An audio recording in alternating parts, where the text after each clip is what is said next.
But it seems now that if Khan does go ahead with bailiffs knocking on people's doors, that's going to put a lot of people in a very difficult situation.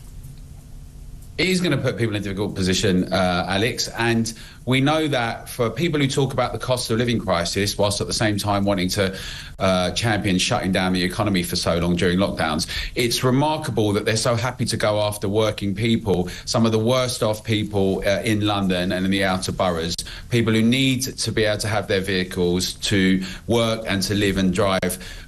This was spun on lies of alleged 4,000 deaths a year, which were proven to be completely fabricated and made up, and also having ignored consultations. And now we have a situation where the Mayor's Office for London, not only did they interfere in scientific reports, but they've given out contracts of over £150 million to basically criminalise citizens who've not been able to go down this road, on top of the fact that it's a cash grab and surveillance and impositions.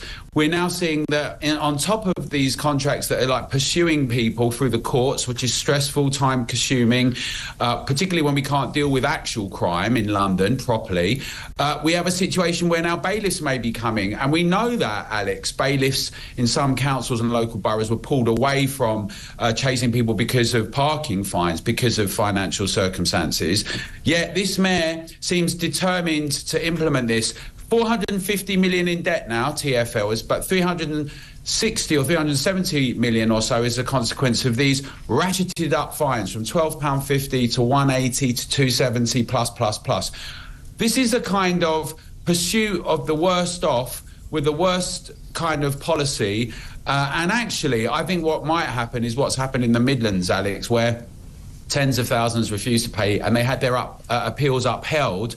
Over 50,000 people were there. What they called it there was the clean air zone. And around the country, people have been challenging. But like with other things, like some people say that the poll tax was the thing that doomed the government of that period, this is something that is really hitting people hard, and it's completely unright and not fair. Do you think, actually, the fact that once upon a time, prior to ULEZ expansion, TfL's purported bad debt was around 160 million. Since ULEZ, it's now in excess of 450 million. Does that say either that they spent a heck of a lot of money on putting these cameras up and they've not been able to cover the cost of the cameras? Or is this that they were banking on a certain level of fines being issued that would be propping up their operations? Well, I think it's a bit of both, Alex. I think that they've spent quite a lot of money. Obviously, some cameras had to get replaced a couple of times as well. But there was an infrastructure cost. And when you think about the problems we have with infrastructure, it kind of boggles the mind. So the idea is that it's going to be a series of waterfalls, a revenue stream ongoing that can tap up another tax on working people, hitting the hardest, the worst, a disproportional tax on working people, again, the worst off having to pay. And yes, I think that the enormous issues about transportation and logistics, whilst Transport for London are telling us we should walk more and cycle more, but like refusing, it looks like, to be able to resolve some of the important, essential logistical questions we have in a metropolis, then that's really an enormous problem. I think more broadly, what this means is that you've got Sadiq Khan, who's the chair of C40 cities, which have a plan internationally and globally to have certain types of 15 and 20-minute neighbourhoods, surveillance, what they call smart cities. Constantly we've seen a push towards digital surveillance. We know that Tony Blair Institute supporting it. And the fact that this institution, along with UK 100, has signed up loads of deals with local councils which have never been democratically discussed or agreed, goes way beyond even the net zero objectives that governments have done.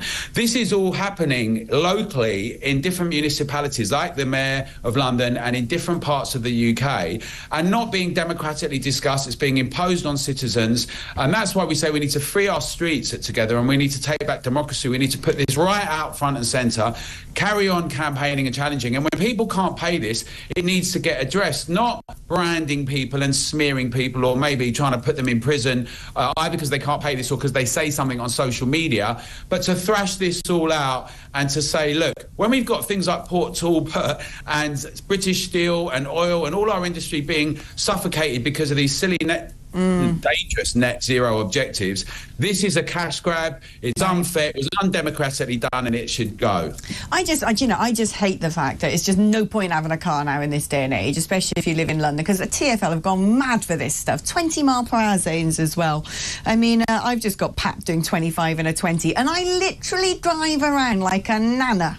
I use my speed limiter everywhere because I keep getting caught.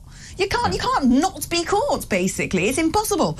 And 25 in a 20, you don't even know you're doing that. You can't even detect it.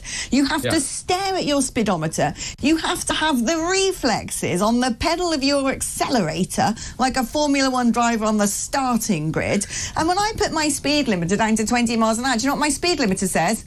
I don't know how to regulate at that speed. Sorry, the size of your engine and the fact that I'm automatic means that I can't do that. And so I can't actually not go.